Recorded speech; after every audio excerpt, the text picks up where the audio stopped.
friends, Nayaswami Riman here, and I'd like to talk about the upcoming summer solstice.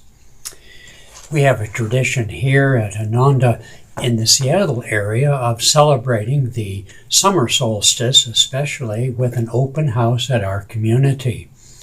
But most people on the planet live in these cities and suburbs where the night lights of our streets and our homes veil from us the movements and influences of the sun and the moon and the stars and the earth itself.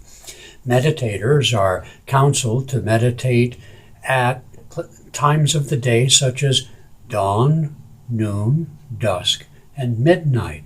But here I want to talk about the solstices and the equinoxes, which have been celebrated since ancient times by peoples of all sorts and with various explanations, most of which seem to be interpreted in agricultural terms. Nothing wrong with that. The summer celebrates the vibrancy of our crops and so forth, and spring the coming of those crops, and the fall the harvest of those crops, and the winter solstice, the fact that the days of sunlight might get longer.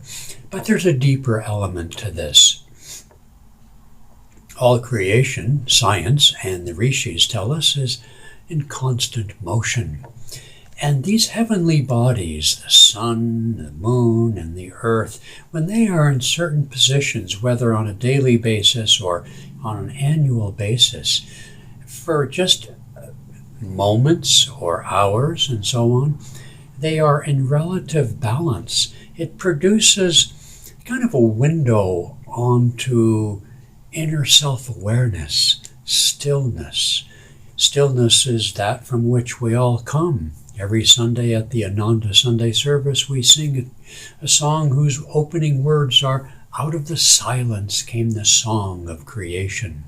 Just as subatomic particles pop out of nowhere, just as we are born out of nowhere and die into nowhere, the emptiness, the stillness, the quiet, just as we need rest every night in order, without that rest, we would go insane.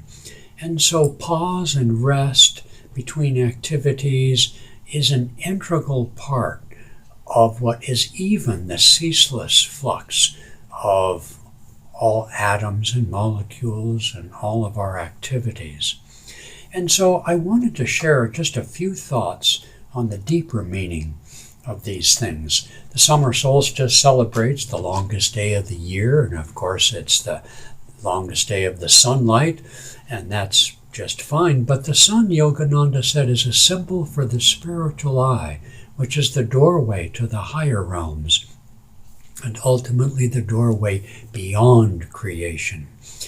And so that symbol of the sun as the giver of life is a symbol and a reminder to celebrate the giver of life, the spirit beyond and behind all creation, and also within creation that gives us energy, health, vitality, and intelligence.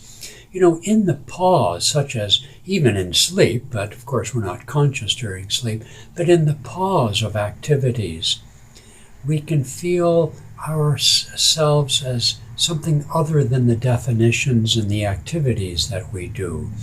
And in that is a natural tendency for people in these 4 points of the year to come together harmoniously, peacefully, joyfully, to celebrate our oneness, to celebrate our connection with ourselves and with all life around us.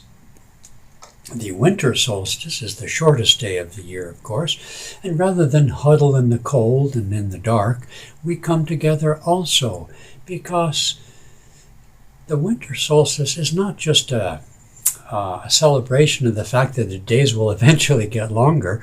That's fine as far as it goes, but it's a celebration that it's the inner light of life, of the soul, of the spirit, that makes us who we are, that brings us what we cherish. And in that we come together. And of course, that's for Christians anyway, we celebrate the birth of Jesus Christ, the inner light. In the spring, that celebration aligns, at least again with Christianity, with Easter. But whereas spring is a natural, in nature, rebirth, it reminds us that we too can be reborn no matter what we've gone through, no matter how much we have erred, and so on, that our soul is beautiful and is perfect, just as the beautiful flowers that come up in the springtime are beautiful. And so spring is a reminder of our perfection as spirit, as children of God, and our potential for resurrection from whatever error and darkness we may have experienced. Now in the fall, we celebrate the harvest of the good fruits of our activities. That's valid and a good thing to do.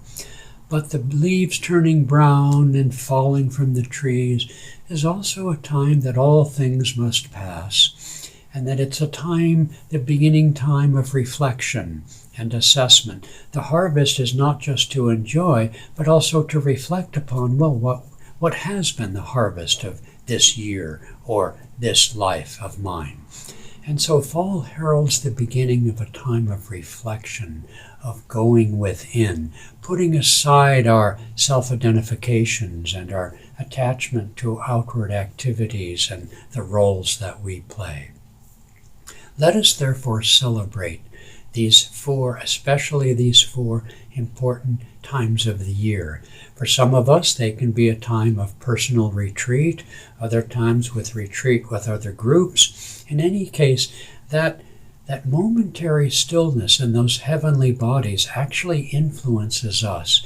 And it's natural for people, and always has been, to just come out and celebrate, come out to be together.